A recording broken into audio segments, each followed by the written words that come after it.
a gente... Vocês estão me ouvindo, né? Está ouvindo? Está me ouvindo, Neto? Eu estou ouvindo. Ah, tranquilo. Eu até mudei de lugar porque já está com problema. Então, a gente vai só falar aqui as regras do encontro, né? Como o Neto já iniciou, ligar a câmera quando for falar. A gente vai gerar uma sequência de nomes para discutir o livro e preencher a folha de frequência, né? Para a certificação. E aquilo que a gente sempre fala, né? Ser respeitoso no momento da fala de cada clubista, né? O livro do nosso quarto encontro é o 15, né? Da Raquel de Queiroz. E eu vou falar aqui só um pouquinho da autora antes da gente começar a discussão, né? Começar o debate, né? A Raquel de Queiroz, ela foi tudo, né? Eu fiquei muito feliz em reler novamente a biografia dela, né? Ela foi tradutora, foi romancista, foi escritora, foi jornalista, foi cronista, e uma importante dramaturga brasileira, né? Autora de destaque na ficção social nordestina, né?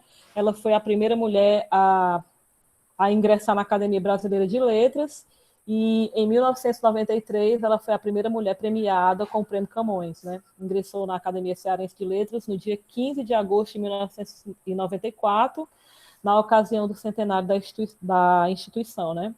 Ela nasceu no dia 17 de novembro de 1910, em Fortaleza, e faleceu no dia 4 de novembro de 2003, no Leblon, no Rio de Janeiro, né?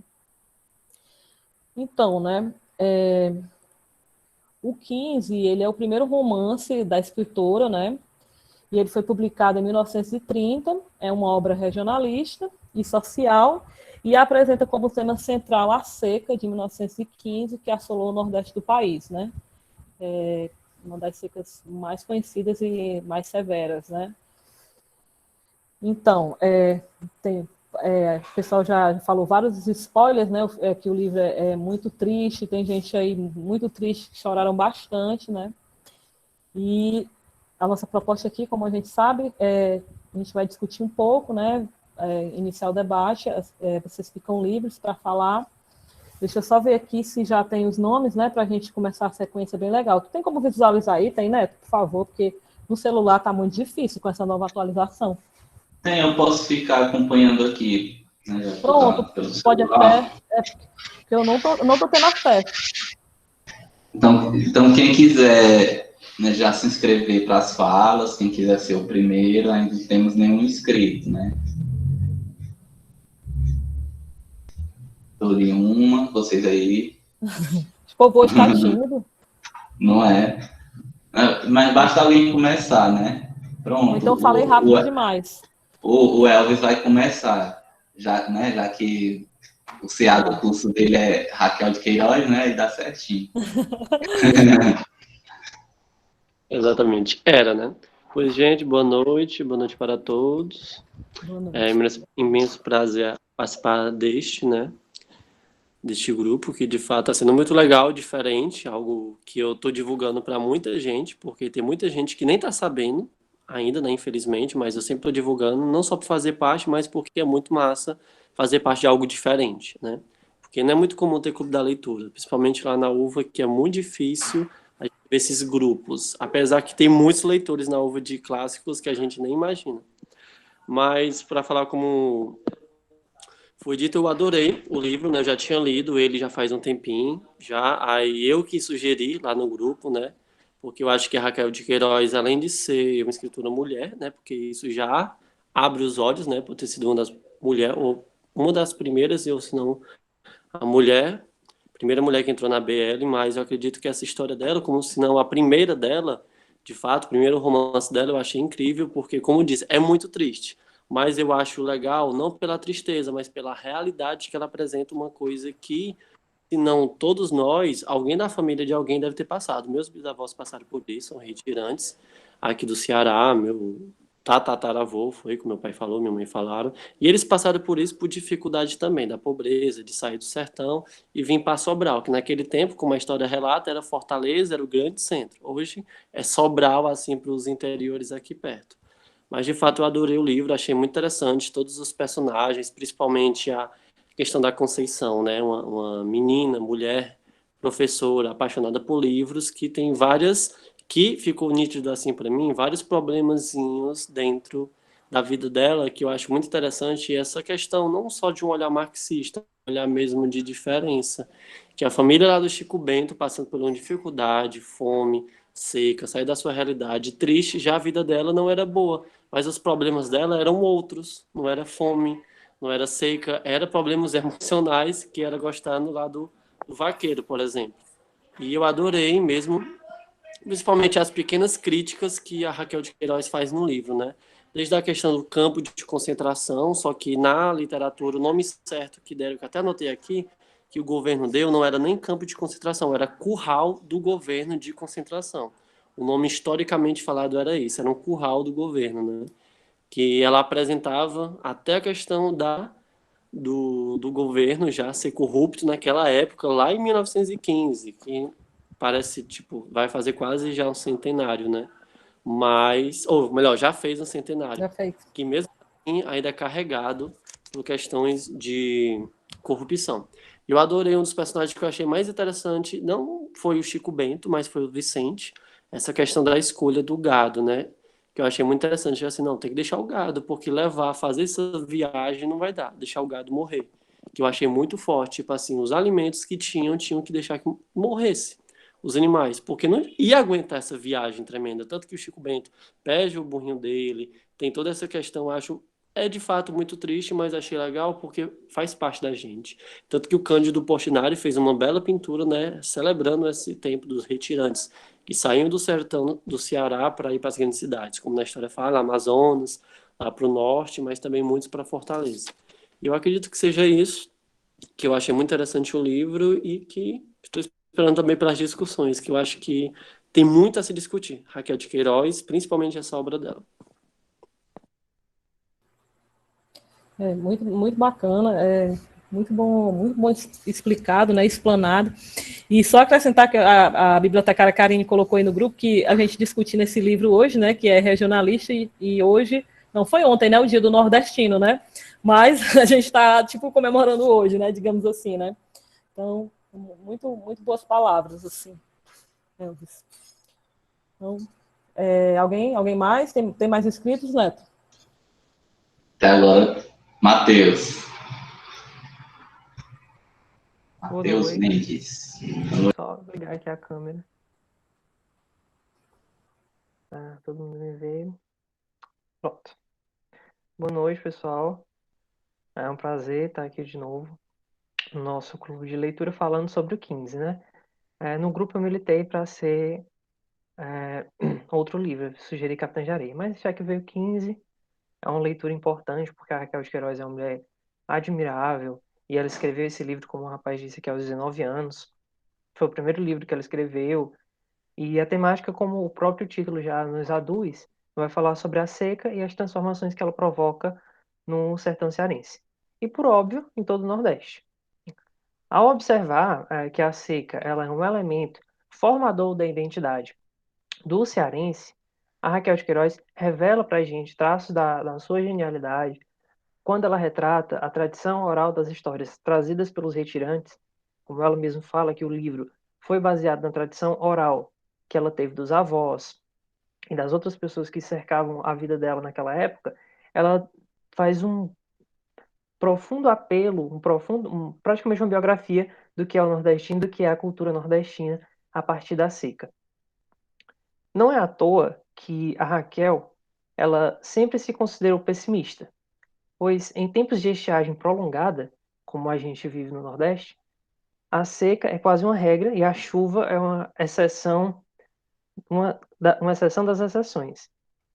A história, ela se baseia na seca do 15, como eu já tinha falado, foi uma das mais severas que atingiu o Ceará no século XX, e ele faz isso por várias perspectivas. Na verdade, a Raquel não foi a primeira autora que trouxe à baila essa questão da seca.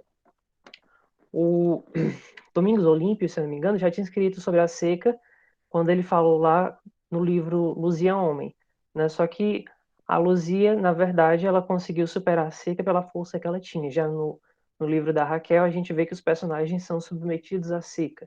A seca, na verdade, é um personagem do próprio livro, né? E ela que vence a maioria das batalhas, até que chegue a chuva, e aí vai renovando o ciclo. Quanto aos aspectos do livro que eu gostaria de ressaltar, o primeiro deles é com relação à Conceição, né? Porque, assim, a Conceição, ela é uma heroína autobiográfica da Raquel, é empoderada, ela trabalha como professora, né? E ela se envereda em ideias que são dissonantes do que se espera das moças da época. Ela é avessa àquelas sutilidades que protagonistas machadianas gostam, né? Ela não é romântica, aquela romântica que está correndo atrás do grande amor da vida dela, mas, na verdade, ela quer se aprofundar nos estudos, quer se desenvolver, ser independente. E ela também é desligada da religião, coisa que fica bem evidente logo nos primeiros capítulos, quando a mãe Nácia começa lá rezando para São José para pedir a chuva, e ela não se importa muito, não faz tanta questão de rezar, não acredita tanto nessa questão da religião. Já a Dona Inácia, que é a avó dela, já é o oposto, né? Ela já representa aquela mulher tradicional nordestina, que é uma mulher de fé, que busca ali se segurar na sua fé para poder suportar as dificuldades, as vicissitudes que a seca traz, né? Mas a Conceição, ela não vive no sertão. Ela é uma professora que passa a maior parte do tempo na capital, mas mantém um pontinho lá no sertão, um pontinho de salvamento, que também é uma questão autobiográfica, porque a Raquel tinha a fazenda Não Me Deixes. E ela, mesmo morando em outros estados, lá no Rio de Janeiro ou em Fortaleza, ela voltava sempre para o Quixadá, passava um tempinho no Quixadá, na fazenda Não Me Deixes. E em oposição ao núcleo letrado do livro, né, que a gente pode dizer que são a Conceição, os irmãos do Vicente, nós temos o próprio Vicente, que é um rapaz bonito, de linhagem boa, que escolheu a vida no sertão, essa vida não foi imposta a ele. A gente percebe que ele tem mais uma vocação de cuidar do gado do que de estar ali porque é o jeito de estar, né? Tanto que a gente percebe a grande perseverança dele em cuidar do gado, mesmo a partir de tantas dificuldades que a seca trouxe, mas ele permanece, ele persevera ali. E tem uma oposição que a Raquel deixa claro no livro, que os pais dele admiram mais os irmãos, que são bacharéis, que saíram da seca e foram viver na capital, do que o próprio Vicente, que é quem sustenta as terras, de quem eles deveriam de fato ter orgulho. E ele se sente injustiçado de uma forma ou de outra por conta disso. Os outros, no caso, os outros personagens do livro, eles se mostram não com tanta perseverança quanto o Vicente. Por exemplo, a Dona Maroca, ela disse que quando se não chovesse até o dia de São José, abrissem as porteiras, porque ela não acreditava, ou melhor, ela achava melhor guardar o dinheiro dela para viver bem na capital do que gastar tudo que tinha cuidando do gado. E isso afeta diretamente a família do Chico Bento, né? Que são os retirantes da história. E aí eles são um núcleo pobre.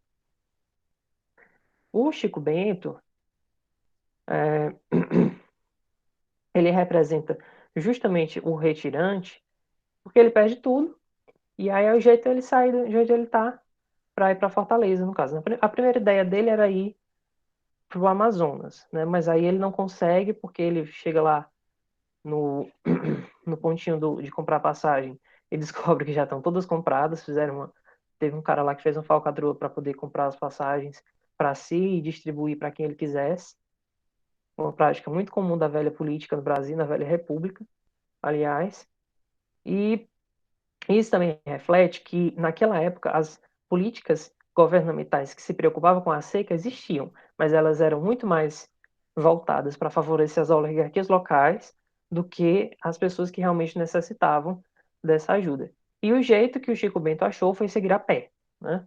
E aí a família se torna, então, a encarnação da miséria. Em diversos momentos, a fome vai transformar eles, vai desumanizá-los, para falar a verdade, né? Aí eles encontram, por exemplo, no caminho, um grupo que estão comendo animal morto. Se não me engano, é uma vaca, né? E a carne já está putrefada, os urubus estão à espreita, mas o Chico Bento, no começo, ainda é digno o suficiente para compartilhar o pouco de comida que tem com aquela família. Aí depois eles vão perdendo essa dignidade, né? Já tem um episódio que ele vai pedir esmola, Depois ele vai ver o filho dele morrer envenenado. Depois ele vai matar aquela ovelha que não era dele. Ele se sente super culpado, mas mesmo assim ele vai e mata. E quando o dono da ovelha chega lá, ele não se revolta, na verdade, ele se coloca numa posição humilde, de quase como se ele mesmo fosse um animal, né? E esse é um dos efeitos que a seca traz para os nordestinos, no livro da Raquel e nos outros livros que o modernismo da década de 30, que fala sobre a seca, vão retratar. Lá em Vidas Secas, por exemplo, o Graciliano Ramos coloca o Fabiano mais ou menos nessa posição, tanto que ele mal falava, né? E quando o Chico Bento consegue chegar na cidade, depois que ele perde o outro filho dele e tal, é, na capital ele encontra os currais do governo, como o colega falou, né? Que, na verdade, os campos de concentração, antes de ser uma política de auxílio, se tratava de uma política de eugenização social, né? Porque havia no Brasil diretrizes nacionais de combate à marginalização por meio da higienização das ruas e das cidades. Tanto que lá em 1910, no Rio de Janeiro, destruíram os cortiços, teve a revolta da vacina e tal, justamente para limpar a cidade das pessoas que eram indesejáveis. E no Nordeste isso também aconteceu. Em 1933, com uma outra seca maior, que é a do 15, várias cidades menores do sertão receberam esses campos de concentração para evitar que mais nordestinos, mais cearenses, ou melhor dizendo, né, que estavam no sertão central, ali em Quixadá, em alguns, se dirigissem para Fortaleza e enchessem a cidade de pessoas, porque isso acabou aumentando a criminalização. E, segundo o governo, eles eram indesejáveis, né? Porque, como o governo não proporcionava um mínimo de dignidade àquelas pessoas, e o livro narra isso, né, que eles morrem lá aos montes e tal, é, epidemias eram muito comuns, surtos de doenças contagiosas, e isso prejudicava a saúde da capital. Aí o governo achava por bem mantê-los presos nesses pontos, e os campos de concentração eram colocados em locais estratégicos, então se você viesse de trem, você ia ter que parar neles, e você ia ser pego, você não tinha escolha, e era isso que a seca fazia com eles, né? Em 1900 como eu já falei, em 32 aconteceu isso. Claro que o dinheiro tinha uma certa forma de favorecer as pessoas e tinham influência sobre esses campos, já havia corrupção lá dentro também, tanto que a Conceição consegue vagas de trabalho para o Chico Bento partindo da influência que ela tinha, e muitos não tiveram essa sorte. E assim, o livro ele demonstra que a Raquel ela era sensível à questão da desigualdade social desde aquela época, mostrando assim que o fato dos grandes patrões deterem os únicos instrumentos de emprego na região do Nordeste, do Sertão, mantinha o sertanejo atrelado às condições de trabalho injustas que eles tinham, né? Sem sequer eram discutidas formas na época de reverter essa situação, de manter as pessoas na terra delas, enfim, de resolver a questão do êxodo rural. Até hoje isso não acontece, na verdade, né? O governo, ele se apropriou dessa situação que a seca cria, que é o êxodo rural, para poder usar essa ferramenta, digamos assim, para ajudar as oligarquias. No Brasil, no Ceará principalmente, muitas ferrovias foram feitas com mão de obra dessas pessoas que saíam de suas terras e ficavam presas nos campos de concentração, que era o único emprego que eles recebiam. E a Raquel mostra isso na construção daquele açude que o Chico Bento vai trabalhar. Depois disso, a gente vê, por exemplo, a construção de Brasília, que se deu em razão da mão de obra de retirantes e de várias outras cidades do país. Outro ponto que merece destaque também é a questão da infância, né? Que na verdade ela passa sem nem as crianças sentirem devido à seca, né? Na verdade, entre as que não morriam, elas eram exploradas desde muito cedo, né? E a religião também teve um papel de extrema relevância, porque a gente percebe lá no final do livro que depois de tudo que narram das tragédias que o Chico Bento viveu e tudo, a Raquel coloca uma aguinha com açúcar para a gente, digamos assim, mostrando lá todo mundo na procissão de São Francisco, pedindo chuva, e depois do Natal. E a gente percebe que o nordestino, no livro dela, não espera o Salvador no Natal, né? Ele espera a Salvadora, que é a chuva. Então, assim, a seca, ela molda o caráter dos indivíduos no livro. De modo que não se pode desvencilhar a vivência da seca, da miséria, com a identidade do povo nordestino que é retratado no livro. A religiosidade também, porque as pessoas depositam suas esperanças na providência divina, e quando essa esperança, que é a chuva, chega, tudo se enche de alegria e muda, num ciclo interminável. E foi mais ou menos isso que eu pude perceber do livro, são as experiências que eu gostaria de compartilhar com vocês.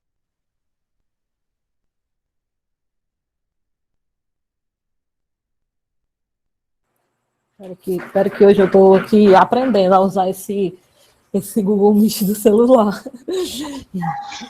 A próxima inscrita é a Amanda, viu? Matheus, professora Amanda, né? Matheus, muito obrigado pelas suas considerações. Assim, uma aula, né? Que ele fez todo. Foi na história, foi na economia, foi na política. Eu gostei bastante. Parabéns aí por compartilhar esse pensamento. Gente, não sei nem o que é que eu vou falar depois do Matheus. A gente fica só ouvindo o Matheus. Acho que o Matheus vai dar assim, um excelente professor, né? Não sei nem qual é a área dele. Tu estuda o que, Matheus? Conta aí pra gente. Direito, pronto, vai dar um excelente professor de direito, né? Se ele quiser, né? Mas se não quiser, meu filho, você vai no caminho, no rumo, viu? Porque, né, você vai nos detalhes do livro, né? Eu gosto bastante. Então, gente, assim, o que é que eu vou falar, né? Depois do Matheus ter dado essa aula, que, na verdade, uma das características do nosso clube, até quando eu estava fazendo propaganda, ou quando eu faço propaganda, eu sempre falo de vocês, né? Do Elvis, do Matheus, que eu acho, assim, que são meninos que são jovens, mas que têm uma bagagem de conteúdo. E isso é uma coisa tão rara.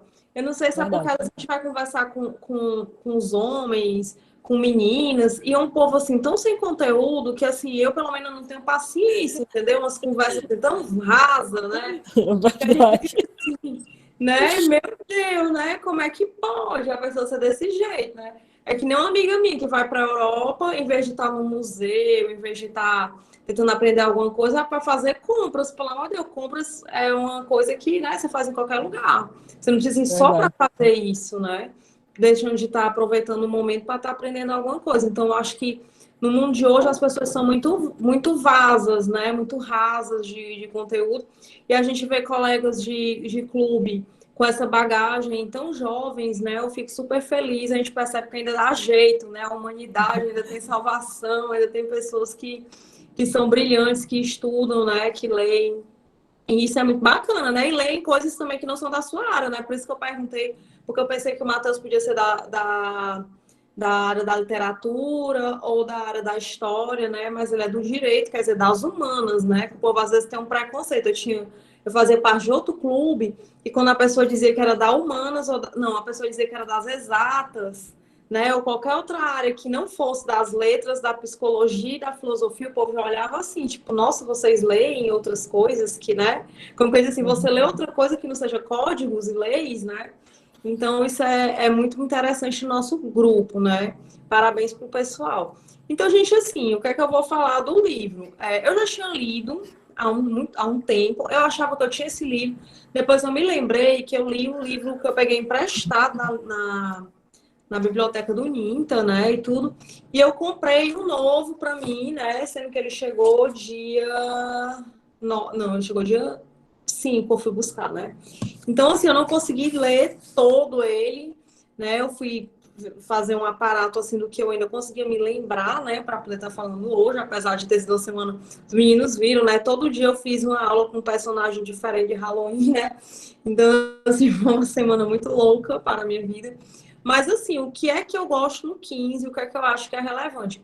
Eu já li outros livros, né, da dona Raquel de Queiroz, e eu confesso para vocês que o 15 é um dos que eu gosto mais, porque eu acho, assim, o meu paralelo de um livro que eu gosto é quando eu fico, assim, quando ele acaba e dá aquela sensação de peso, ou tá pesado, porque foi um livro que você chorou, sofreu junto, aquela coisa, assim, muito densa, e às vezes você tem que ler outro livro mais leve para exorcizar o peso daquele livro, ou porque teve situações, assim, porque eu adoro quando igual o seu Machado, né? Quando o escritor, ele mexe com o nosso psicológico, ele faz a gente até o meio do livro acreditar em uma coisa, do meio por fim aquela coisa vira outra coisa, ou quando ele deixa a gente sem resposta, que é o que o seu Machado adora fazer com a gente, né? Deixar a gente sem saber, né? De certos pontos. Então, eu gosto de livros assim, né? Que tem esses elementos. E o 15, eu confesso assim que eu me senti a mesma situação de quando eu li o Subsolo, né, do Dostoiévski. Aquela sensação de eu estou sem ar, né? Eu estou me sentindo sufocada, porque é quase como Vidas Secas, do Graciliano Ramos, que eu li também agora recente, até eu comentei, né, que eu tinha vindo do Vidas Secas e caí no 15, e fazendo um comparativo, né, não tão bom quanto o do Mateus, mas assim, no Vidas Secas, a sensação que eu tive, era que eu estava vendo, né, o Fabiano caminhando, né, eu estava vendo o pé dele rachado, eu estava vendo o menino dele desmaiou, né, no calor, né, e tudo passou mal, a cachorra atrás de um preá. Então, assim, a descrição dele é tão perfeita que a sensação que eu tinha é que eu estava ali com ele, caminhando, marchando e vendo todo aquele sofrimento.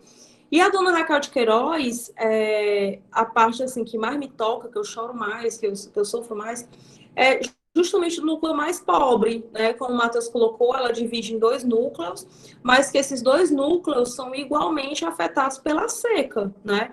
É quase como a situação que a gente está vivendo hoje, né, do Covid, que as pessoas são mais afetadas, médio afetadas e menos afetadas, mas todo mundo está sendo afetado, né? De alguma maneira. Algumas pessoas estão sendo afetadas no que diz respeito ao aspecto financeiro, né, de perder seu emprego, de não ter renda. Outras pessoas de demandas de trabalho, outras pessoas de ver suas empresas quebrando, né, quando você é um empresário. Mas, assim, se você for analisar, no modo geral, todo mundo foi afetado em maior ou menor escala. E nesse problema que foi a seca, do 15, como o Matheus colocou também, a gente consegue observar isso, né? A pessoa que tinha mais condição financeira, a pessoa que tinha mais gado, da mesma forma como no Vidas Secas, as pessoas abandonaram tudo, deixaram os animais morrerem. Porque é melhor, como foi exposto no livro, é melhor você juntar o dinheiro para você gastar na sua nova vida, né? Alugando uma casa, trabalhando nesse aspecto de se mudar, de se instalar em outro lugar, do que você gastar dinheiro com uma coisa que não vai para frente, que é um gado que não tem o que se alimentar, né? Então, assim, para a Raquel de Queiroz, esses temas que circulam a realidade nordestina é o mais importante, é o mais presente na literatura dela. Isso me deixa muito feliz pelo fato de sou nordestina, amo o Ceará, e eu acho que, imagina esse livro traduzido, né? Um americano tentando entender todos esses aspectos, né? Imagina um alemão que nunca vivenciou isso, não sabe nem o que é uma seca, mas está lendo, né, sobre isso. Então, isso deixa a gente muito feliz, porque é o nosso estado indo para outros lugares, né? E as pessoas entendendo um pouco do que ser nordestino, né? Da força, né, que esse povo do Nordeste tem. E isso me deixa muito feliz desse aspecto, né, da Raquel de sempre ter levado o Nordeste, o Ceará, né, em vários livros dela, né, em vários trabalhos. Quando ele descreve a morte dos filhos, para mim, foi a parte que eu mais assim, me impactou, gente, porque eu lembrava da minha avó, né, quando ela tinha uma frase dessas de efeito, que ela falava assim, pior é na guerra, né, que você morre e não se enterra. Mas imagina, você tá no meio de um processo de ser retirante, como o Matheus colocou, no começo ele tá tipo, não, mas eu tenho meu orgulho, eu não vou comer um animal que tá apodrecido, né, eu tenho minha dignidade, eu não vou deixar. E você, aos poucos, né, você vai vendo o quanto que as pessoas vão se perdendo, né, o quanto que elas vão perdendo a identidade, a dignidade, a identidade, e começam a fazer coisas que no mundo real, na vida normal, elas jamais fariam, né? E eu vejo o aspecto de, poxa, você enterrar seu filho ali, em qualquer lugar, sem ser numa lápide, sem ter tido uma vela, porque, assim, para esse pessoal de sertão, que é muito religioso, eu digo assim, porque minha família, minha mãe, né? Minha mãe tem 82 anos, 81 anos, minhas tias, eles são de Pacajus, né? Do interior. E tem o hábito de, quando uma pessoa está morrendo, tem que acender uma vela na mão dessa pessoa para que o espírito encontre a luz, né? Então, eu me lembro que quando a minha avó morreu, foi uma comédia, aliás, né? Não foi triste, mas engraçado. Porque o pessoal tinha medo de botar a vela na mão da minha avó e, de fato, ela não está morrendo, né? Porque ela tá naquela fase, vou morrer, não vou morrer, né? Que fica naquele trâmite, ela é muito velhinha e tudo. Então, assim, imagina para essas pessoas, né, que vivem no aspecto da religiosidade, que esse aspecto da religiosidade começa nas primeiras páginas do livro, né, da mulher não perde a esperança de estar rezando porque vai chover, aí depois vem a ciência, né, não sei se vocês já chegaram a ver isso, mas veio a ciência e disse que sempre chove no dia de São José, não é porque é o dia do santo, não, é porque é um fenômeno meteorológico, que vem uma frente fria, não sei da onde, e aí todo ano chove nesse ano, que não é São José. Eu digo, gente, deixa o povo pelo menos ser feliz, né? Achar que é o São José, não sendo. Mas, assim, já tem explicações científicas, viu? Para atestar por que chove nesse dia. Mas, assim, no episódio da seca do 15, outro ponto também que o Matheus colocou que eu acho muito relevante, depois vocês podem pesquisar mais a fundo, é sobre esses campos de concentração. Tem vários outros livros, eu não estou me lembrando agora, gente, mas depois eu coloco no grupo, que até eu tenho ele, mas ele não está aqui, está em Sobral, que é sobre os campos de concentração nesse período da seca do 15, né? Então, gente, me lembra muito o livro, quando eu li esse dos campos de concentração, com José Saramago, né, no ensaio sobre a cegueira, quando as pessoas que estavam infectadas eram isoladas para esse lugar e começa tudo bonito e depois vira aquela situação. E foi muito do que aconteceu no 15. As pessoas viviam ali, nesses campos de concentração, sem dignidade nenhuma, né? É aquela história, o governo se preocupa com o povo, mas não se preocupa de uma maneira de fazer um programa que seja realmente eficaz, né? E, de fato, eles impediam as pessoas de entrar nas cidades. Vários outros livros também relatam isso. No caso da Normalista, eu acho tão interessante, não sei se vocês já leram, eu adoro Adolfo Caminha, mas a Normalista, quando ele fala que eu aqui em Fortaleza moro na aldeota, né? Então, quando ela fala do que era a aldeota, né, do que era um monte de pé de cajueiro, né, as descrições que ela tem como se fosse tudo muito longe, a Messejana fosse outra cidade, né? E aí ela relata, minha mãe mora aqui, viu? Viu, Neto?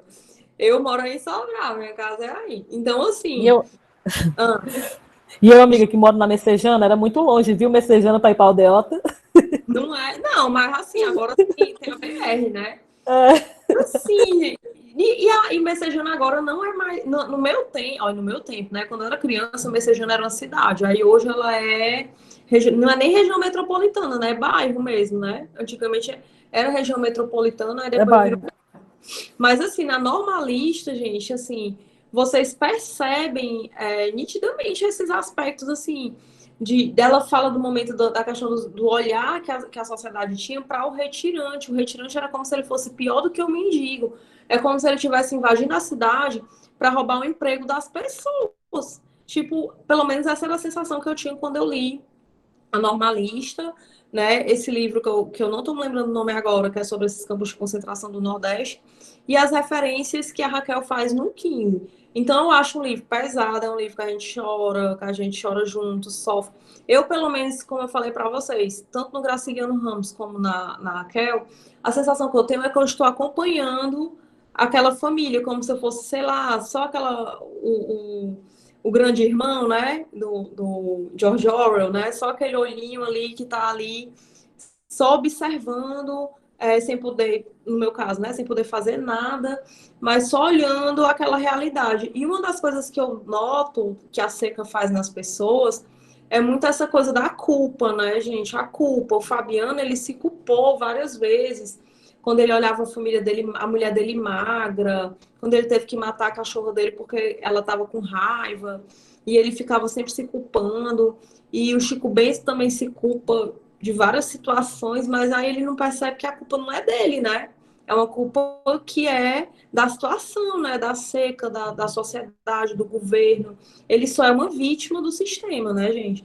Então, assim, é basicamente essa minha pobre contribuição depois de Matheus e de Elvis, né? Aí eu passo a bola para vocês. Ó, Uma Matheus, ótima. não tinha nada, viu? Não estou vestida na blusa, ó.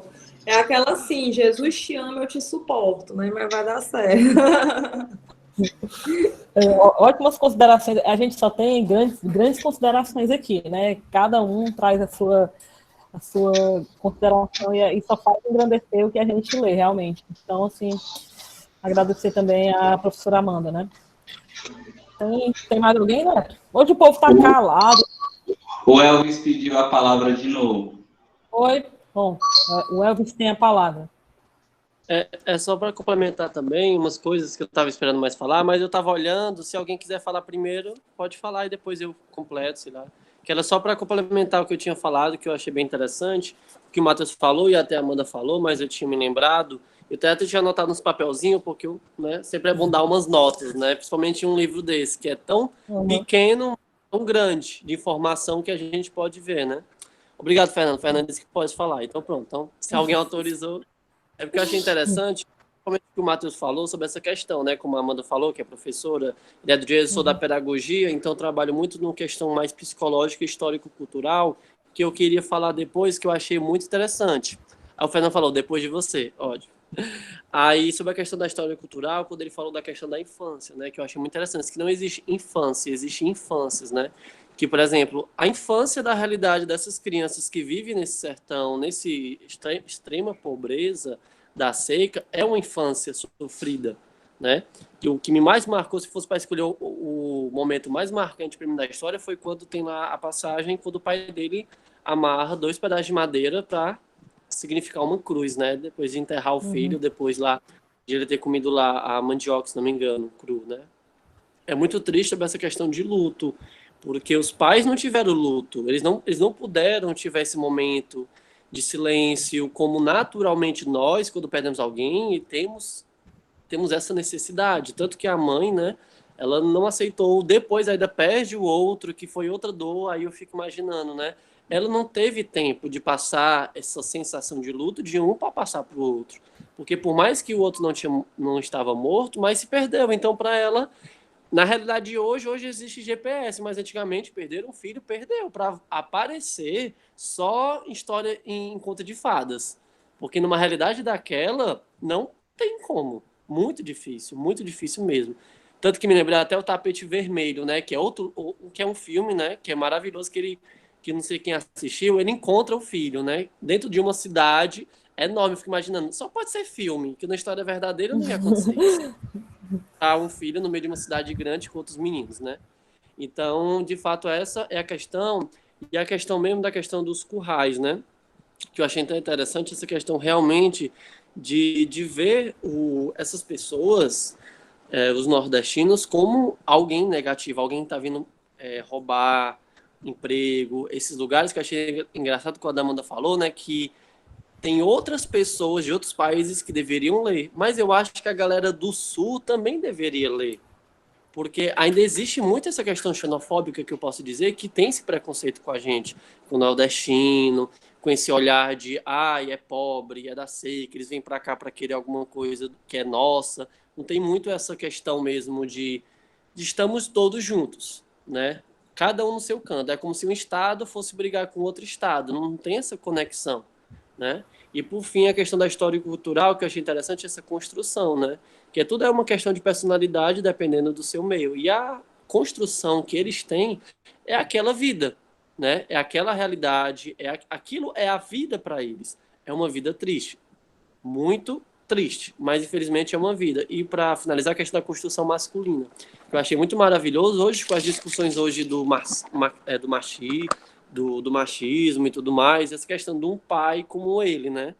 Como um pai como Chico Bento, né? Que é ignorado muito por esses pensamentos. A mulher ficava em casa cuidando dos filhos, mas o pai, ele também cuidava, só que não tinha tempo de cuidar, ele tinha que ir pro curral, trabalhar. Eu fico olhando, aquele Chico Bento, ele é um exemplo de homem, que não tem muito essa questão na literatura, principalmente hoje com os movimentos feministas, ajuda muito isso, mas ainda tem um pouco desse olhar não nordestino, porque os pais nordestinos, pelo menos que foram nessa época, eles foram muito importantes, porque se fosse deixar a mãe, talvez a mãe não ia conseguir tanto quanto o pai, né? Por questões biológicas, o homem sempre aguenta mais um pouco.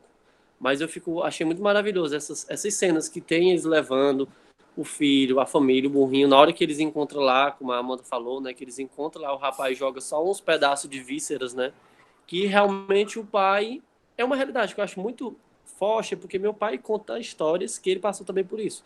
Meu pai tem 60 anos, já contou a história, que realmente era desse jeito. Sair de uma cidadezinha e para outra para conseguir trabalhar, e dias. E é isso, obrigado. Só foi para completar mesmo que eu adorei a que a Amanda falou e o Matheus também. Não, verdade. E só pegando aqui o link, né, de vocês, que eu acho que não sei se foi a fala da professora Amanda, essa questão do retirante, né? Acho que todo mundo tem alguém na família, realmente essa questão do nordestino, que teve que sair do seu lugar para ir para determinados lugares, né? São Paulo, Fortaleza, algum lugar assim. Eu lembro, falando dessa questão do luto, de uma tia minha que teve que. Ela fez um outro processo. No início da década de 80, ela se mudou com a família para Manaus, né? O auge lá da questão dos eletrônicos, não sei como era. Enfim, eu sei que não deu muito certo lá, ela teve que voltar com toda a família, quase uns 10 filhos, né? E veio com esses filhos de lá para cá, e tinha que pegar um barco. E a minha mãe conta que ela adoeceu dentro desse barco, porque ela adoeceu porque a filha dela adoeceu, e o cara do barco disse que se a menina não melhorasse, eles iam jogar a menina no rio, sabe? Então a minha tia adoeceu com isso, né? Passou vários dias, e tem essa questão, como a Amanda falou, né? Essa questão na família, aí ela não ficou muito bem da saúde mental disso, né? Desse fato que aconteceu, né? Então, sempre lembro, assim, é um absurdo, realmente, você tá ali na expectativa do seu filho ter que se curar, e se curar como, né? Com que remédio, de que forma, e se teu filho não melhorar, vão jogar ele no rio, né? Aí você não tem um luto, você não tem... É uma coisa muito, muito doida. Então, enterrar um filho dessa forma aí, né? E seguir, é uma coisa, assim, que a gente não consegue nem mensurar, né? E essa questão mesmo do retirante, né? A gente essa dor, é muito sofrido mesmo, né? Onde se chega é a questão do preconceito. Eu tenho uns primos que também foram para São Paulo para tentar melhorar de vida, né? Porque eles moravam no interior muito, muito pequeno que não tinha recursos, né? E eles chegaram lá e sofreram tanto preconceitos que eles tiveram que mudar a forma de falar. Meus primos chegam tipo no Ceará, eles falam porta, né? Carne, mas é uma defesa, porque se eles não se adaptassem e não tivesse essa questão do sotaque, para pelo menos ser o paulista do interior, como nordestino, né? Quase que a galera brinca muito, os retirantes, né? Que vêm para cá para conseguir emprego, é uma situação muito, muito delicada, e principalmente quando você consegue alguns cargos, né? Que eles julgam que seriam cargos das pessoas daquele local, né? Tipo, meu primo é concursado do Correios, então ele sofreu muito preconceito, né? Ele, a esposa e os filhos, né? E eles têm esse sotaque, e um dia eu questionando, ele falou que é tipo uma forma de defesa, entendeu? É muito sério mesmo, assim, só para complementar aí a fala de vocês, né? Neto, tem mais alguém que queira falar? É o Fernando. O Fernando agora. Fernando, né? Fernando Fernandes, né? Tem dois Fernandos aqui. Isso. Vocês estão me ouvindo? Estamos, tá perfeito. Ótimo. Boa noite a todos, né? Dizer primeiramente que é um prazer estar aqui de volta no nosso grupo, né, no nosso clube, para a discussão de mais uma obra literária. E assim, eu confesso que eu não tinha lido, só conhecia também a história por alto, como do Dom Casmurro, de Machado de Assis. E assim, de imediato, o que eu achei? Eu achei assim, muito impactante a questão da escrita dela. Eu até comparo, e já comentaram aqui, a relação do Vidas Secas, né, também. Se a gente for analisar o contexto em que ela escreveu, a gente está ali caminhando para a segunda fase do modernismo, né? Aí está ali a presença muito fiel da escrita regionalista, né? Ali evidenciando bem a região, como cada povo fala.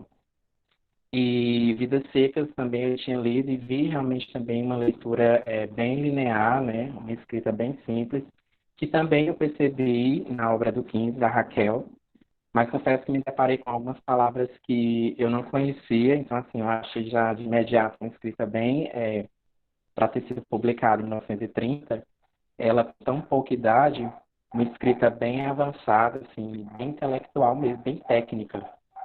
E eu já fiquei chocado com esse tipo de escrita dela. E a estrutura mesmo da obra, né? Interessante que ela começa, aí ela fala um pouco da história do Vicente, aí já começa a história da Conceição, ela vai intercalando, assim, os acontecimentos. Eu achei isso interessante. E, assim, depois do que o Matheus, né, a professora colocou, vocês colocaram tão bem, eu acredito, assim, que o que eu tenho a colocar como observação, eu tentei puxar mais pelo lado do contexto, né? Se a gente for ver o 1915, né, a grande seca que teve no Ceará, que assolou o Ceará, que consequentemente também acabou respingando no Nordeste. Se a gente for ver em âmbito mais geral, em 1915 a gente estava ali vivenciando a nível mundial uma Primeira Guerra Mundial, né? Então, assim, eu não sei se a ideia dela foi essa também de pegar alguns resquícios, até porque quando ela escreveu, ela tinha 20 anos, né? Eu acredito que ela ia completar 20 anos. E ela acabou vivenciando essa seca. Ela tinha 5 anos, eu acredito. E aí, quando ela foi escrever em 1930, já tinha acabado a Primeira Guerra Mundial.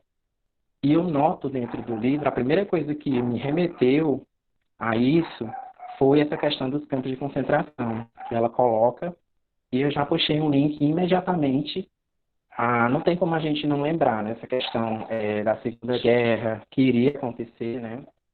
Essa questão nazista. E aí, como ela coloca esses campos de concentração, a gente já faz esse link. E aí, assim, e relembrando também a questão do tema, do 15 e do contexto, a gente tem o quê? Primeira Guerra, tem essa questão da União Soviética, né, da Revolução Russa de 1917. Por que que eu estou fazendo esse contexto? Porque eu percebo que dentro da obra, ela coloca muito, eu até coloquei aqui nas minhas anotações, ela fala muito, deixa destacada muito a palavra vermelho. Eu não sei se vocês perceberam. E eu fiz esse link dos campos de concentração com essa palavra. Bem no início, ela já fala lá da toalha vermelha, aí no fim fala lá da rosa vermelha, fala do peito do Vicente que andava com a camisa aberta, avermelhado do sol.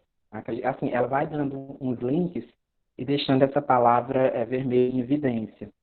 Aí eu fiquei pensando, o que é que ela está querendo com isso, né? Eu acho que, assim, as entrelinhas, a gente consegue fazer um link. Assim, no geral, com certeza são críticas, né? Ela vai fazer críticas ferrenhas. A gente sabe de toda a história, que é a história da seca, e de toda a trajetória da família, e de toda a desumanidade que a seca acaba gerando, né, nessas famílias, nessas pessoas, e que isso não está tão distante da gente, infelizmente. Nós que somos cearenses, nordestinos, a gente acaba não tendo que ir muito longe para perceber essa realidade. Então, assim, é por isso que é tão impactante. E aí eu coloquei essa questão da Revolução Russa que eu falei, essa questão do Stalin, por que do vermelho? Porque eu já elenquei logo, eu já fiz logo o link para o Exército Vermelho, né, que foi criado naquela época, a Guarda Vermelha, que era, de uma certa forma, um grupo de pessoas que assolavam, né, que humilhavam, que massacravam outros grupos de pessoas mais carentes, né, mais pobres, a população mais desfavorecida. E aí eu fiz esse link. Eu não sei se realmente ela quis deixar isso implícito, essa crítica, né, a todo esse processo que teve, que ela quis colocar, assim, fazendo um paralelo com a questão do governo e esses campos de concentração, que, assim, como o Matheus falou, acredito, esses campos, no início, quando a gente lê, faz uma leitura superficial, a gente acha que é uma espécie de um local que está ali para agregar as pessoas e para ajudar elas, né? Até fala um trecho no livro, eu não lembro direito, que eles falam, eu não sei quem que fala, não sei se é o Chico Bento, que fala que o governo não ajuda nem a morrer direito, uma coisa mais ou menos assim.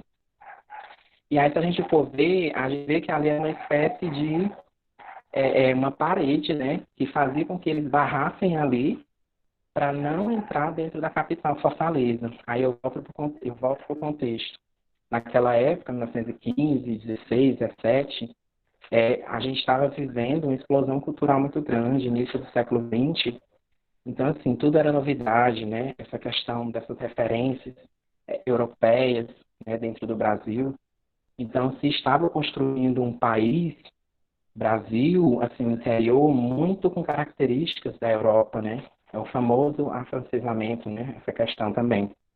Então, eles estavam meio que querendo deixar aquelas pessoas ali encurraladas para que elas não pudessem enfeiar a cidade, né? Aí, se a gente for ver onde que o governo estava querendo realmente ajudar ou não, ou se eles estavam somente fazendo, amontoando aquelas pessoas e fazendo delas simples negligentes mesmo. E aí eu acho que é interessante isso, que eu já noto essa questão dessa crítica, que eles são negligentes, né? O governo, ao invés de ajudar, pelo contrário, eles passam a aglomerar muitas pessoas e fazer com que eles não cheguem até a capital. E acabem poluindo, né? Vamos dizer assim, poluindo a cidade com aquele aspecto triste, aquele aspecto magro, aquele aspecto de pobreza. E, assim, no mais, depois de já terem colocado praticamente tudo, assim, o que eu acho de interessante é isso, é que, por ser uma leitura muito regional e muito verdadeira, assim, muito fiel à nossa história mesmo, eu lendo, e realmente, assim, ela descreve com muita veracidade, porque ela viveu realmente, né? Ela, como cearense, ela tem propriedade para falar isso. E a obra em si, ela se tornou uma obra muito conhecida, uma obra muito importante, elogiada, inclusive, por outros grandes escritores, mas não pelo fato simplesmente de ter sido uma obra assim, que evidencia essa questão social, esses problemas, essa questão das classes sociais, mas acredito também por ter sido uma mulher, né, uma mulher jovem, porque, querendo ou não, a gente tem que voltar com essa discussão da igualdade, né, da questão dos direitos, do feminismo. Então, acredito que é por isso que a Raquel, ela teve esse destaque tão grande. E também por ela ter sido a primeira mulher, né, a cearense a entrar na Academia Brasileira de Letras. Então, assim, ela é um pouco diferente do Vidas Secas do Graciliano, ela trouxe uma obra muito bem escrita, ao meu ver, muito bem técnica, como eu falei, e muito bem atual. Se a gente for ver, foi escrito em 1930, né, retratando uma seca de 1915, mas se a gente for ler hoje, como eu não tinha lido ainda, né, li praticamente quase 100 anos, né, vai se fazer da obra, e a gente vê ainda muitas coisas daquela época hoje, infelizmente, né, essa questão da seca, como já comentaram aqui, infelizmente isso tem muito a questão da chuva, que também não está no nosso domínio, mas eu acredito que hoje deveria se pensar em relação às autoridades, né? No que melhorar, no que fazer, no como ajudar essas pessoas que sofrem com isso ainda, infelizmente. Mas, no geral, é isso, assim, um livro maravilhoso e um livro que me abriu, assim, o leque em relação ao Ceará. Eu tinha lido Vidas Secas há muito tempo, mas com a leitura da Raquel, assim, eu pude perceber que o nordestino cearense, um livro mesmo, ela trata toda essa questão da tristeza, né, do sofrimento, mas ela coloca lá a questão do Chico Bento, que eu acho interessante, assim, ele, apesar de tudo, ele não perde a humildade dele, né, essa questão de ajudar, assim, ela mostra isso também, ela mostra as qualidades, né, do nordestino, a fé, a esperança. Então, assim, no mais, ela tenta colocar, elencar o problema, mas ela também tenta colocar que a fé, que a esperança, que esse lado é bom, humilde do nordestino, isso também lhe sobressai. Claro que com todas as entrelinhas, né, com todas as críticas que ela coloca. E é isso, pessoal. Assim, o que eu tenho a falar é isso. Eu espero que vocês também tenham percebido essa questão. Eu me atentei só em relação a isso, eu tentei trazer esse contexto, porque eu vi, logo como eu falei, essa questão do campo de concentração e dessa palavra vermelha. Eu vou até depois ver se eu consigo ler novamente ou ver essas análises para me ver se ela realmente ela quis criticar de uma certa forma, que eu acredito que sim. Então é isso, muito obrigado e boa noite a todos. A gente que agradece, Fernanda, muitas considerações, como eu disse, vocês trazem considerações assim fantásticas, né, e que faz a gente ficar instigado a pesquisar, né, essa questão dos campos de concentração é algo que eu já li, mas realmente agora eu queria dar mais uma uma lida para entender, né? Algumas coisas. Então, eu só tenho a agradecer. Tem mais alguém, ô Neto? Você falou? Não, eu só pedi para fazer umas considerações rápidas e depois eu acho que o Matheus. Foi Matheus, Ok. depois de mim. Não, gente, é porque quando a gente tava, o Elvis, né, falou, né, depois a Leob falou, aí eu me lembrei de algumas situações, assim, que fazem link com o livro, acerca também dessa história, né, de preconceito, de nordestino e tudo. E até eu queria dizer um negócio, assim, que hoje em dia até, eu não sei se vocês viram o vídeo da Glória Maria, né? Mas ela falando que hoje tá tudo muito chato, que tudo é preconceito, tudo, né? Tudo é racismo, tudo. Assim, a pessoa não pode dizer nada. Até um colega fez um comentário, ele morrendo de pedir desculpa. Eu, tipo, né? Gente, a gente já entendeu, tá tudo bem. Né? Porque realmente hoje, né, tá tudo muito assim, né? Às vezes a gente não sabe nem como é que aborda as pessoas, como é que fala, né? Porque às vezes é meio complicado. E assim, nesse contexto do preconceito, a gente estava lendo um texto no meu doutorado, né, sobre queimaduras e o uso da pele de tilápia, né? Para quem não sabe, é o médico, né, os profissionais que estão pesquisando, né, sobre esse tipo de curativo da pele de tilápia, eles ganharam vários prêmios internacionais. Essa pesquisa está tendo um investimento até estrangeiro nessa pesquisa, um negócio assim bem bacana. E aí a gente lendo esse texto e não tem essas memes da internet, aí tinha um, depois eu vou mandar para vocês, que era assim, fala mal do nordestino, né? Fala mal do cearense, e aí ele tapando com a pele de tilápia, né? Aí tapando assim, né, o comentário com a pele de tilápia, ou seja, como quem diz assim, a galera do sul fala mal do cearense, mas olha os cearenses brilhando, né? Olha quantos não tem por aí que são referência. Uma vez eu estava em São Paulo e vi uma revista, né, a Veja São Paulo, e tinha assim 30 profissionais. Dos 30, eu acho que eram 19 eram nordestinos. E dos 19 que eram nordestinos, 11 profissionais que estavam sendo homenageados eram aqui do Ceará. Então, eu acho assim, o nordestino vai. Eu acho que às vezes a galera teme o nordestino lá fora, porque sabe que quando a gente vai, né, a gente consegue sempre as melhores coisas. A minha tia disse que na época que ela era concurseira, que ela pegava os ônibus, muito tempo, né? Minha tia tem 70 anos, que ela pegava ônibus para fazer concurso. Ela dizia que os candidatos tremiam quando o pessoal dizia assim, lá vem o ônibus do Ceará, como quem diz assim, lá vem o ônibus da galera que é foda, né? Que a galera é inteligente pra caraca e tudo. A gente vai perder nossas vagas pra essa galera. E se você for olhar, olha quantos cearenses, quantos nordestinos tem no ITA, tem no IME, e mesmo assim a galera ainda tem esse preconceito ridículo. Eu já passei por preconceito de ser nordestina já acho que 3 vezes, né? E vezes assim muito pontuais, que às vezes é aquela piadinha, mas é uma piadinha que tem um cunho de preconceito, ou aquele comentário que a pessoa quer te elogiar, mas ao mesmo tempo não foi um elogio. Um namorado meu, um ex-namorado meu, tinha parentes do Rio e vieram passar férias aqui no Ceará. O tempo todo da menina, da fala da menina, era ficar dizendo: ah, isso é coisa de Paraíba, ah, aquilo é coisa de Paraíba, ah, aquilo outro é coisa de Paraíba, amando o Ceará, amando o Nordeste, curtindo as praias. Aí na primeira vez você tá educado, na segunda você tá educado, assim, na quarta vez eu me virei pra menina e disse assim: meu amor, qual é o problema de ser Paraíba? Me explica aí que eu não tô entendendo. Porque a Paraíba é um estado tão legal, tão bacana, você tá aqui no meu estado, que é Nordeste também, do mesmo jeito, curtindo as minhas praias, comprando coisa na minha feirinha aqui da Beira-Mar e vem falar que tudo é coisa de Paraíba, isso tá muito chato. Aí foi mal climão, né? Mas, pô, fala sério, né? Vem do Rio pra tá falando mal dos nordestinos, vai pra China, né? E, assim, as outras duas situações, eu viajando, falando inglês, aí a pessoa falou assim: nossa, o seu inglês tem sotaque do Ceará. Eu virei para a pessoa e falei assim: meu amor, eu sou do Ceará, meu inglês vai ter sotaque da onde? Né? Do sul, eu sou do Ceará, eu vou falar inglês com sotaque do sul, né? Morra você, que eu posso saber, né? Ainda respondi em inglês porque eu sou fina. E aí, né, respondi isso em inglês. E aí, a outra vez, que eu achei assim que foi a pior de todas, né? Eu estava em São Paulo e tudo, numa loja, não sei, comecei a falar com a pessoa, com a vendedora. A mulher se virou para mim e disse assim: nossa, mas você não tem cara de quem é do Nordeste. Não, ela falou assim: você não tem cara de nordestino.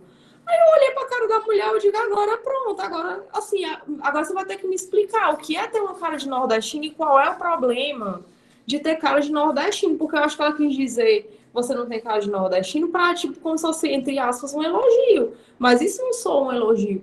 Então, assim, a colocação do Elvis, assim, foi muito legal. Eu falei no sentido do exterior conhecer o Brasil, né? Mas isso também da galera do Sul conhecer o Brasil e aprender a respeitar, né? Porque a gente tem a galera inteligente, mentes brilhantes, coisas produtivas que são criadas aqui, que vão, né, para a galera ir usufruir mundo afora, no Sul, né, no Sudeste, em todos os estados. Então não tem por que essa galera ter essa chateação, essa besteira com a galera do Ceará. E outro ponto que eu me lembrei também, a minha mãe tem uma irmã que foi adotada, que é bem mais velha que a minha mãe, até já faleceu. Que inclusive os pais dela eram retirantes da seca. E minha mãe conta que meu avô encontrou embaixo do pé de cajueiro essa família. E essa irmã dela tava morrendo mesmo, assim, com a barriga cheia de verme e tudo. E aí meu avô pegou a criança, porque naquela época podia tudo, né? E chegou lá na casa da minha avó com essa criança e disse que pegou a criança para ela morrer pelo menos embaixo de um teto, né? Aí disse que essa meninazinha ficou, essa irmã da minha mãe, né? Ficou uns 3 meses doente, mas aí se recuperou. Sendo que minha mãe fala que ela nunca conseguiu aprender. Assim, eu acho que o Elvis, que é da pedagogia, com certeza é resquício da desnutrição. Porque a minha mãe falou que todos os filhos sempre tiveram a mesma oportunidade de estudo e tudo, mas essa irmã dela não conseguia aprender, não conseguia aprender a ler. Aí minha mãe acha que era fome, né? Como ela passou muita fome e privação na primeira infância, isso repercutiu em vários aspectos, né, da vida dela. Então, era basicamente essas coisas que eu me lembrei aqui para pontuar. Vai, Matheus! Bacana. Mais contribuições. Com o rapaz falando, o Fernando falando sobre a questão das guerras, né? Aí eu lembrei que, por exemplo, aqui, lá na Europa, existem vários museus que trazem a história da Primeira, da Segunda Guerra. As pessoas realmente estudam muito sobre esses períodos históricos para não repetir os padrões, né? E aqui no Brasil a gente tivemos várias guerras declaradas no Nordeste que nenhuma e a maioria delas não são faladas. Você tem, por exemplo, Canudos, que foi praticamente um extermínio de pessoas pobres que se juntaram, porque o ambiente ao redor delas estava dizendo para elas que elas tinham que sair do local onde elas estavam, porque ninguém ia ajudar. Elas se uniram ali na frente do Antônio Conselheiro. Aqui no Ceará também teve, tudo bem que foi com outros motivos, mas o Padre Cícero também promoveu esse movimento de migração de pessoas para agrupar em um local que ele pudesse ajudar, e o governo simplesmente foi lá e matou todo mundo. E a seca, ela, embora realmente mate as pessoas, porque é difícil você trazer recursos para ajudar, o governo poderia ter feito e não fez. Existe essa ferida aberta no Brasil que não é discutida, e essa é uma das grandes razões por existir tanto preconceito contra os nordestinos. O nordestino, embora tenha praticamente construído esse país, colocado nas costas e levado para frente desde sempre, mas não é devidamente valorizado, né? E a Raquel, ela deixa isso bem claro na obra dela. Outro ponto, e agora vou sair um pouquinho da seca, que eu queria trazer mais ou menos a relação da Conceição e do Vicente, né? A Conceição não é uma heroína padrãozinho, não é romantista como as outras que a gente viu antes. Ela é mais moderna, é diferente, e ela traz o conflito. Ela gosta do Vicente, mas ela não quer ficar com ele porque ela acha que ele, por não pensar mais ou menos como ela, não vai corresponder às expectativas que ela tem. Ela cita até um pontinho que ela diz assim, que ela tem medo de ficar com ele, e aí chegar um momento que ela está lendo o livro e não ter com quem compartilhar aquela experiência, porque ela acredita que ele não vai entender, não vai conseguir compreender o que ela sentiu com aquele intelecto, que é outro reflexo também da vida na seca, no sertão, que o Vicente, embora ele não tenha ficado como o Fabiano, ressequido, com a alma ressequida por conta da seca, a gente percebe que ele tem um tipo diferente. Ele não é como os irmãos dele, que são letrados, que se desenvolvem. E aí a Raquel coloca esse antagonismo, e no final do livro, eles não ficam juntos, mas dá a entender que eles querem, né? Aí eu queria jogar para vocês a pergunta: será que eles ficam juntos no final? Porque a Raquel deixa isso em aberto. Aí eu coloco aí para debate.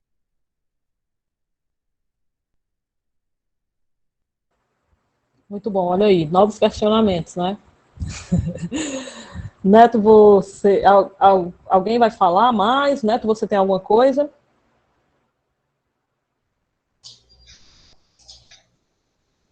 Bom, eu acho que não tem mais ninguém aqui na lista, não, né?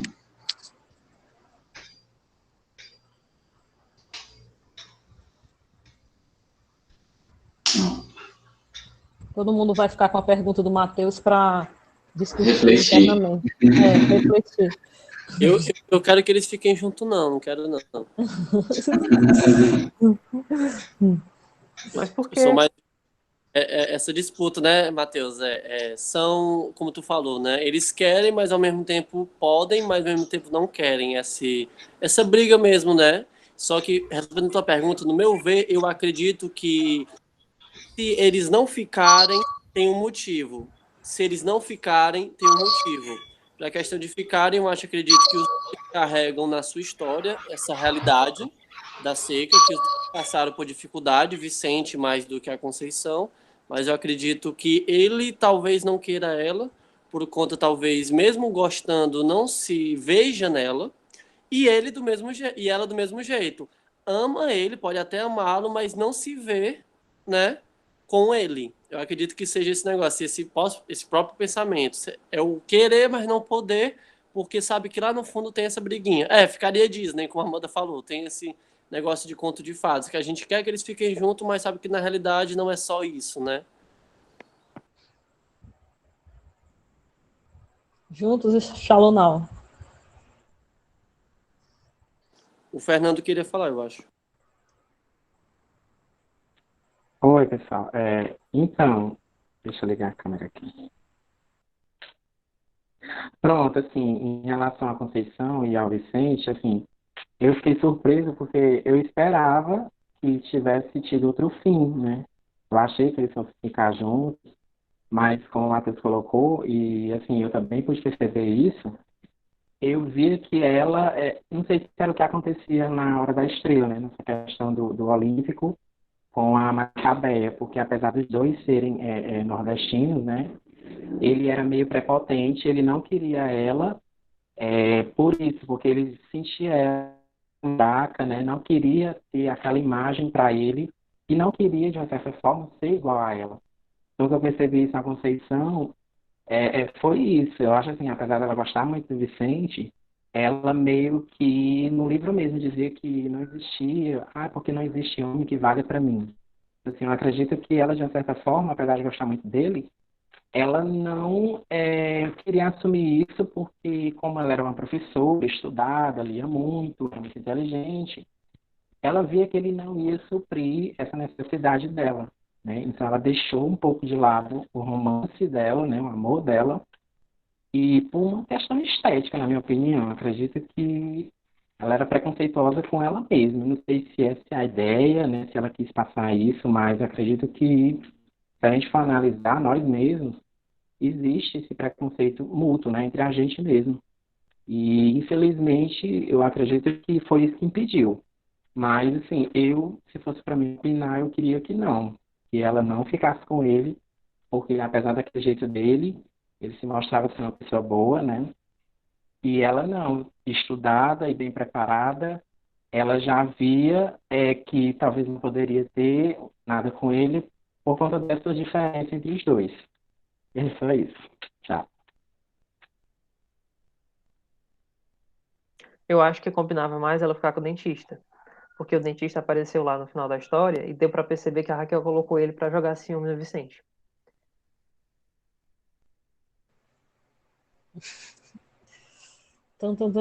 Né?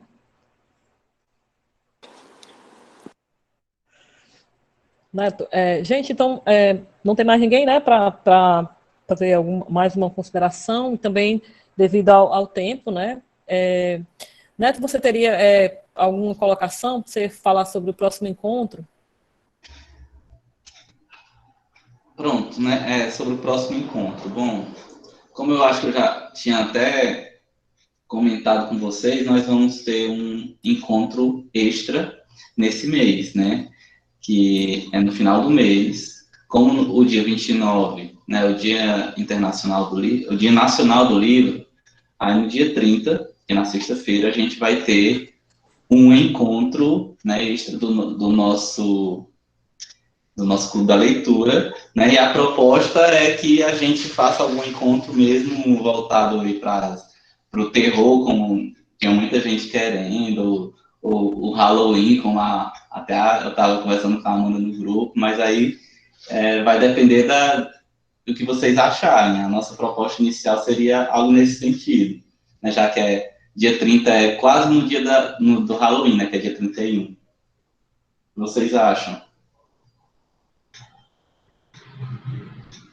Eu acho ótimo. Quiser escolher Stephen King aí, It eu já li, então coloca outro. Eu acho que It é um livro muito grande, não vai dar tempo de a gente ler. Mas tem uns pontozinhos pequenos, tem Harry Potter, dá super bem. Ah, eu também super concordo. Tem vários, gente. Tem Alan Poe também, que eu acho que deve ter até fácil para baixar.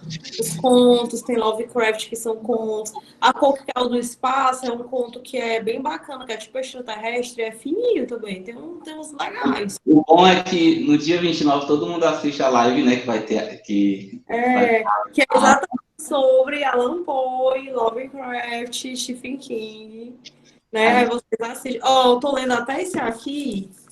Ai, do Lovecraft.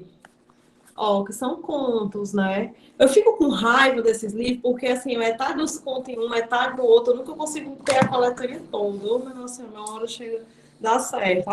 Paloma tá lendo o quê? Paloma Jovem Convite.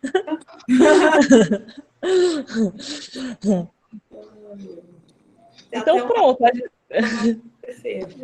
Então, a gente sai com alguma obra já escolhida daqui, para não perder tempo com votação, ou como é que vocês acham melhor?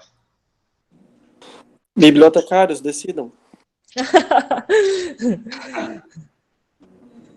Não, a gente gosta de que vocês decidam, né? A gente está aqui mais na função de mediador. Como cortou, Amanda? Desculpa. Não, tô dizendo assim, ninguém vai acabar decidindo. Porque sempre vai ficar negócio. É melhor botar para votar, porque se a gente for ficar aqui, vai ficar conversando até meia-noite, não vai decidir. Eu tô até vendo.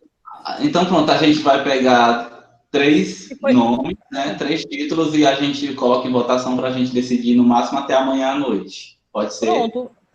Tu vê, né? Até o que foi sugerido aqui, né? E a gente já faz essa votação mesmo, né? Aí a ideia da Amanda, todo mundo fantasiado, né? Todo mundo fantasiado então de preto, né? Preto. Eu mando até no grupo os meus alunos que eles improvisaram. Ficou bem legal. Tipo de preto, botou um negocinho aqui, ficou igual o fofão vampiro. Pronto. Tá combinado, gente? Combinado, né? Ver se eu ponho. Tem fantasia. Ganha ponto. Então pronto. E a foto, Neto? Aí é a foto, né? Vamos ligar as câmeras. Deixa eu organizar aqui para todo mundo sair na tela. Liguem as câmeras. Quem tá cochilando aí, acorda. Quem tem livro, mostra. Hoje eu tô com o meu livro, gente. Gente, meu livro foi R$22. Quem foi que comprou esse livro aqui de 40? Eu comprei de 22. Foi alguém disse que era 40, né? Eu comprei 22 realidades, a mesma edição da pessoa que comprou de 40. Olha, gente, que bonitinho. Bora, cadê essa foto? Paloma, olha pra foto. Calma. Ainda tem mais gente para ligar a câmera? Alguém tirou. Paloma, olha pra foto. A Bia foi sair. E o pessoal que tá com a câmera desligada vai ligar, não? Fica bonitinho com todo mundo, né? Agora eu não consigo. Vocês podem ligar a câmera? Então pronto, vai, Neto. Vai com quem tá, né? Então, hoje o pessoal tá tímido. A Amanda acabou de desligar a câmera dela, que foi isso? Pronto, eu tô aqui. Tá. Bora, o 15. Calma aí, gente.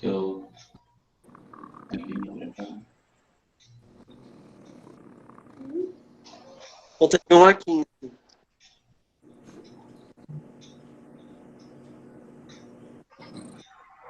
Eu tirei, se preparem que eu vou tirar a outra agora.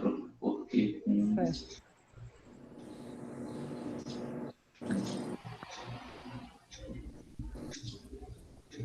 Deu?